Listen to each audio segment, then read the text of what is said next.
Hello, my name is Nathan Referin. This is a presentation for my public speaking for the professional.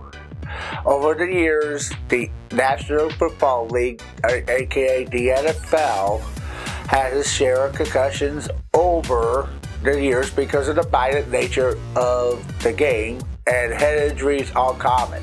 In this presentation, I'm going to share how traumatic brain disease called chronic traumatic encephalopathy, aka CTE, led to the rule changes by the NFL because of the violent nature of the sport that resulted to have these rule changes in the NFL for the players' safety. The numbers does not lie about concussions getting reported by the NFL teams. It actually was the main reason why the NFL has made the policy in the first place.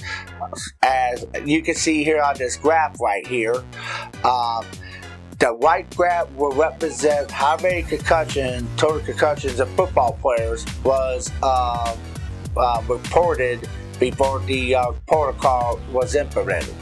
On the left side, this is from 2013 to 2015 of every single NFL team that reported that their players had concussions. Take a look at those numbers. The numbers of these graphs does not lie. As a matter of fact, it's pretty alarming and also pretty mind-blowing how many concussions that football players go through on every season basis. According to Dr. Binay Malu, who was a Nigerian-American physician, forensic pathologist, and neuropathologist, who was the first to determine and publish findings on chronic traumatic encephalopathy, otherwise known as CTE, in American football players.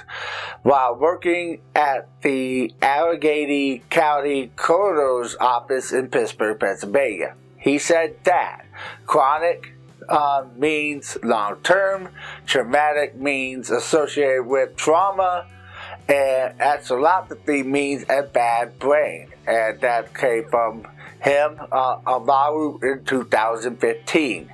In his professional opinion, he believed that because of one sport that NFL players' heads on every play is why it was necessary for him to notify the NFL of his findings, but at first it fell on dead ears.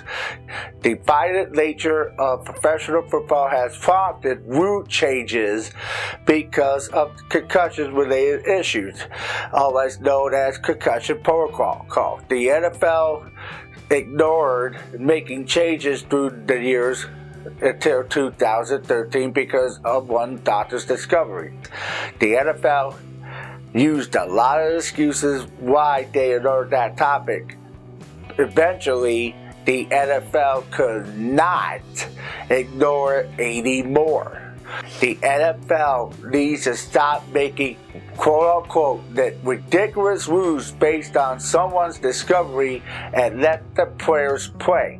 The game has been affected by the tender nature of CTE. Let the players determine the outcome of a football game instead of someone who doesn't play in the game.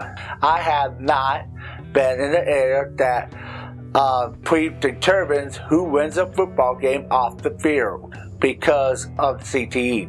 And therefore, what is happening now, his findings has saved lives. But the game of football has suffered because of his findings. The NFL fans are not football fans anymore, not only of CTE, but the politics that are associated with it, and thus the game has not been the same since I or whoever was watching it grew up watching it. The National Football League has been an American institution for over 60 years. The NFL needs to put new rules in place so wins as well as losses could be settled just like the good old days on the gridiron. I am a passionate football fan.